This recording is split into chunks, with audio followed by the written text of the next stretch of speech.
When We Disagree is a show about arguments, how we have them, why we have them, and their impact on our relationships and ourselves. Let's talk about a sneaky argument that can make a simple issue seem like the beginning of the end, where one action leads inevitably to a series of unavoidable and increasingly terrible consequences.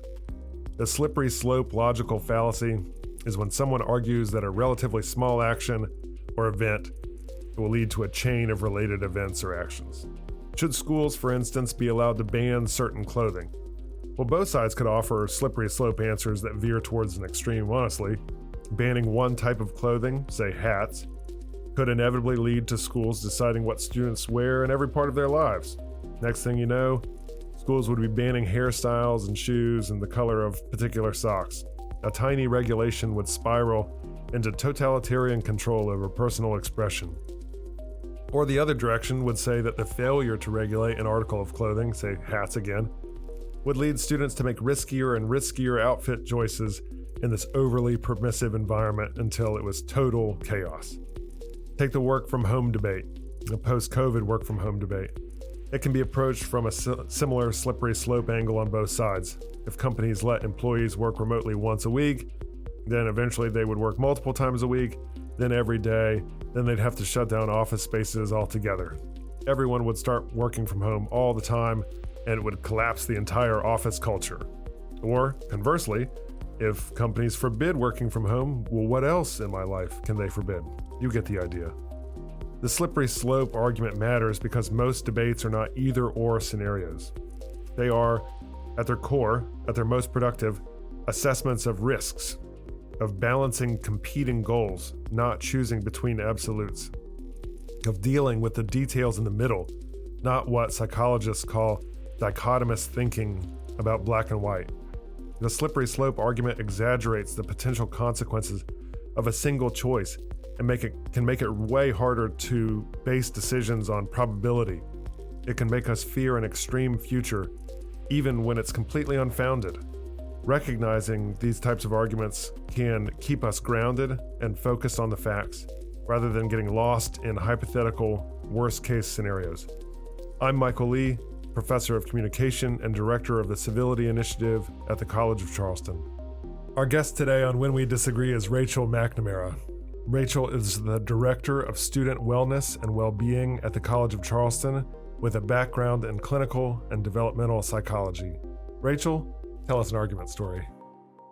Well, thank you for having me, Michael. And I want to remind you that I've been kind of hesitant to come on this show for a while and been working my way up to it.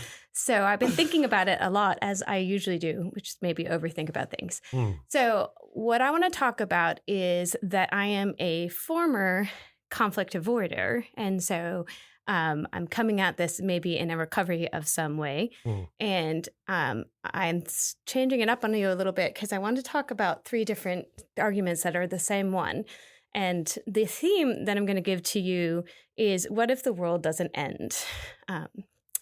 And in fact, maybe it gets a little better because you have this discussion with somebody else that you're afraid of. And I'm going to, if it's okay, I'll give you a brief summary of all 3 and let you go from that. Okay, excellent. One was in graduate school. Again, I generally avoid conflict. And so graduate school, I had a somewhat stern and a little bit scary advisor. And she had come into the room and said, I need your master thesis proposal in 2 weeks. And it was December 5th, 10th, somewhere around that. And I said to her, which shocked me coming out of my mouth, I would really love to do that for you, but there's no way that that will ever be possible. Wow. And she had a reaction? Yes. We went back and forth a couple times with, I really want it. And I went, I know, and I would really like to give it to you, but it is not possible for me to be able to do that for you. And ultimately, we arrived at 2 weeks into the spring semester was when I would hand it in. Okay. What's the second one? Okay. The second one is after graduate school, in the start of my professional life, I worked with sexually aggressive youth as a therapist, which is a very challenging job, as you may imagine. So I'm working with a lot of trauma in that job. And we had a friendship group. And one of the people in our friendship group always joked about sexual topics and made a joke about something that would cause sexual trauma. And I immediately said, that's not funny. And it will never be funny. And I can't be in this group if people are going to joke about that. You set a pretty hard boundary. Oh, yes. Yeah, very strong. So the first example is you setting a boundary on a timeline with a person of authority over you. The second one, you're in a relative position of authority, if I'm reading that story correctly, and set a boundary about appropriateness. Yes, and being in a friend group, yeah. Right. And then the third one? So the third one was with my family. I had been invited out to join just the women, kind of in, I don't know if it's holiday, but it felt holiday, to get together and either craft or play board games or something like that. And before I got there, the situation had kind of changed, but people hadn't shared. I was a young mom at the time, so it was very hard to kind of get out of the house. And when I got to the event, it was like 20 or so people, and tensions, for whatever reason, were raised between family members. And the conversation kind of continued with me there. And in general, most of my life, I've been a peacemaker, for better or worse. But what I ended up doing is just kind of standing up and saying, this isn't what I thought I was coming to, and I'm going to go home now. I'm out. Yeah. So were you a conflict avoider before these? Yes. Okay, yeah. Yes. So I have surprised you with this as I planned. you say, yeah. I will admit to being a little struck by you saying, I am a former conflict avoider, and then telling 3 stories about clearly not avoiding conflict. Yeah, yeah. So that's adulthood, right? Is me Hopefully. kind of making my own space. And all 3 of these, which you kind of picked up, were all about boundaries. But that third one was the scariest. And so I perceive, when looking back, you say things you've thought over and over and over about is, how did I get to where I am now? And it was by learning through these kind of series of things that it was okay. And that it was like my needs could be met, but also that a boundary can be set and you could still have relationships with the people who are involved. Do you, and I mean this in a kind of felt sense of it, do you feel okay during conflict? No. No. Does anyone? You've been doing so. the podcast. So. I do very strongly think so. I don't think it's incredibly common, but I do think that people, and it's really contextual. I'm just giving my own example. Like, I really enjoy conflict, not necessarily destructive conflict, but like intellectual or, some low stakes conflict. It's very topic specific. I can really enjoy conflict. I really enjoy negotiation. I can find real joy in like negotiating or haggling over a car, for instance. I hate that. I can find real joy in even a professional dispute, provided I don't feel like life is on the line, but I can find real joy in like arguing with a superior or a colleague over something. And then I could also feel I could go completely catatonic in an argument with a family member.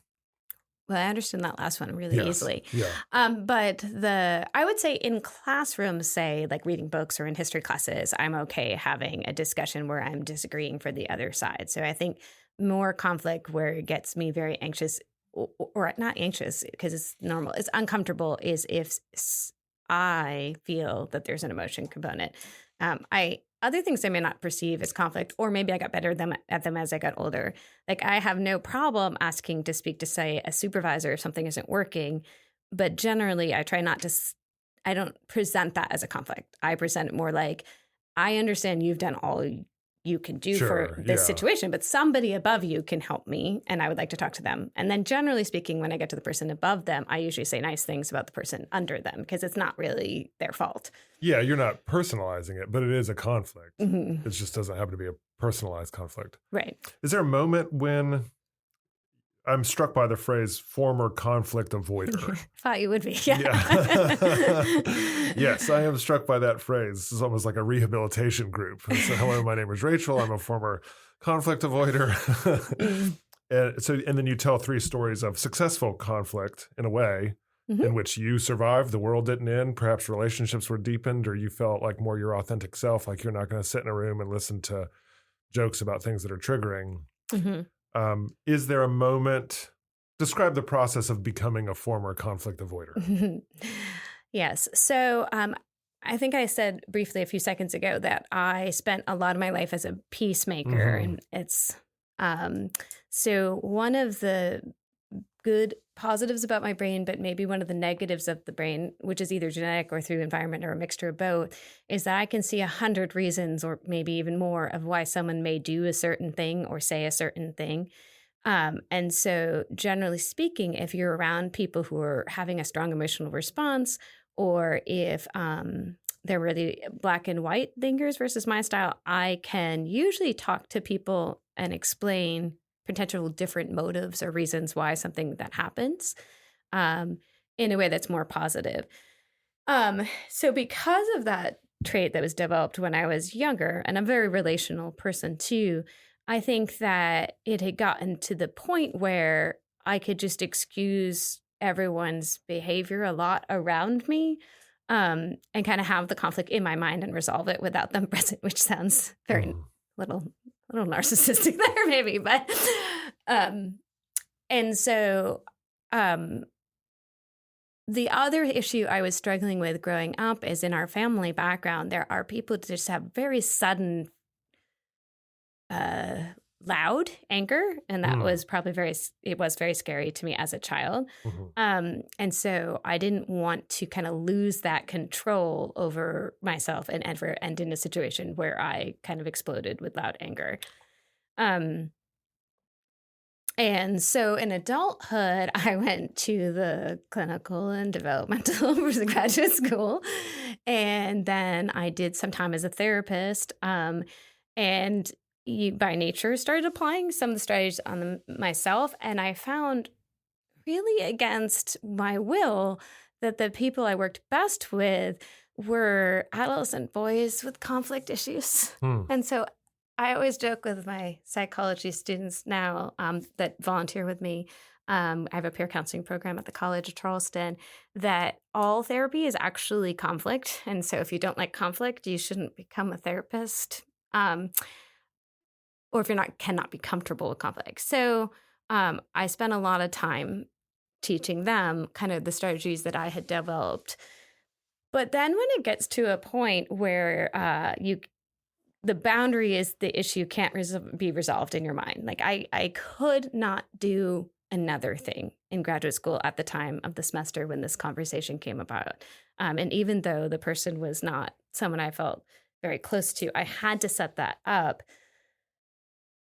I had to tell her it wasn't going to happen. And there was other people in the room too at the time, and everyone was really shocked, including me, especially because I did it. But yeah, so that helped me after that experience learn that that there was value, because she wasn't like, you're out of grad school, right? She was like, okay, we're just going to set another date eventually. But she didn't even yell at me, so that was nice.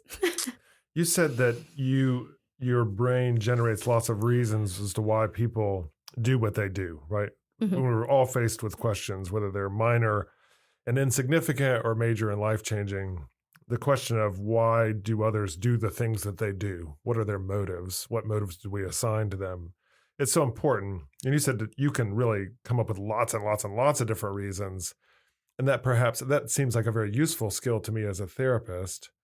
Maybe a useful skill as a human to understand the massive gray areas and confusions that we all face, and not to attribute to malice things that are easily attributable to a difference of opinion or mistake or ignorance or stupidity, frankly. But you also said that can lead to lots of excusing of perhaps bad behavior. Will you say more about that? I think that if conflict is an opportunity to allow the other person to hear where you're coming from and have a chance to adjust the way they're reacting or interacting with you to make a relationship stronger. So if you read anything from Gottman, Gottman has the Gottman Institute that looks at masters and challenged partner relationships. And then even looking at Brene Brown and some of the work that she does, if we're not really kind of sharing our own experience with the people that we care about or have relationships with them, then they don't have the opportunity to show us their willingness to adapt. Mm-hmm. You said that a line that really struck me is that all therapy is conflict. Of course, let's just take a therapeutic setting from my outsider point of view. Of course, so much of it is working with, let's say, a therapist about my approach to conflict or how conflict impacts me. But is there a sense in which the therapeutic relationship is not in full, but in part built on a kind of conflict between what the therapist wants to get to or what the therapist sees as a therapeutic goal and people's protective defense mechanisms distracting perhaps from that potential goal? So is there a conflict built into the therapeutic process? So anybody pursuing therapy is pursuing change. And if they're in a therapist's office, it is because they haven't been able to kind of enact or do what they need to do to create that change for themselves. And so they're essentially going to an expert to help. What are the strategies and tools to help this happen? So the change can be wide range, right? Like, I don't want to feel this depressed anymore. I don't want to be constantly arguing with my kids. I don't want to be a procrastinator anymore. So that's what they've developed into doing. And so getting them to change that means that they're like agreeing to that conflict when coming into the session because they need someone else to be like pushing them to see where they can make some adaptations to feel better. Right. And it's almost like a therapeutic personal trainer in that sense. Like, I want to get stronger. I need to be pushed. There's going to be some friction along the way. Yeah. And so then the defense mechanism or the habitual behavior that someone gets into is something that the therapist has to acknowledge, bring up, and present to someone. And learning things that are not necessarily positive about yourself is not pleasant, right? Yeah. So that sets up an environment where a therapist actually kind of has to be a master of how do you present information that is unwelcome in a way that keeps people open to wanting to continue to make the change that they want to see in themselves. I'm always interested in what I would call conversion narratives. I once was lost and now I'm found, and the extent to which there's any... The classic conversion narrative is really a narrative of zealousness, right? My old ways were bad and wrong, and my new ways have illuminated my world in a way that I'll never regret. But I always wondered to what extent that's a posture, and that there is some regret lurking, and that you have to perform the kind of, especially if you make a big public conversion. Your conversion from conflict avoider to former conflict avoider, not quite so religious in scope, but I am curious about whether do you miss being a conflict avoider sometimes? No, I'm a lot less anxious.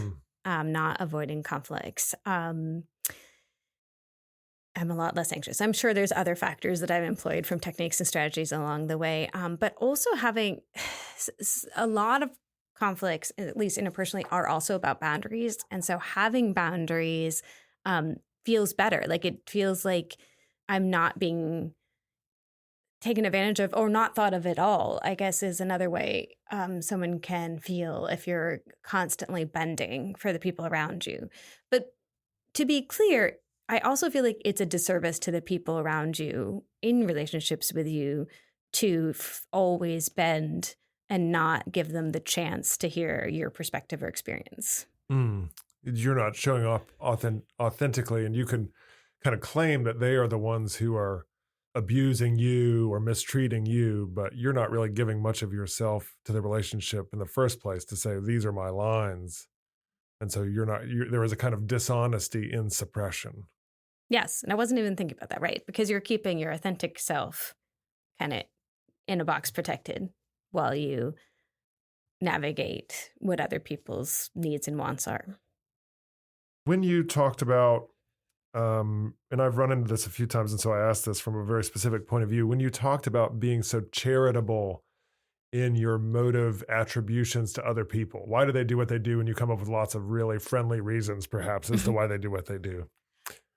I think I can come up with all over across All the over the map. spectrum. Okay, fair. I don't want to be. I'm not a saint. Right, got you. I can come across the spectrum. Yeah, and perhaps you can ruminate on all of these different reasons. Absolutely. Right. Yes. Okay. Do you come up with the same number of reasons when you assign a motive to yourself?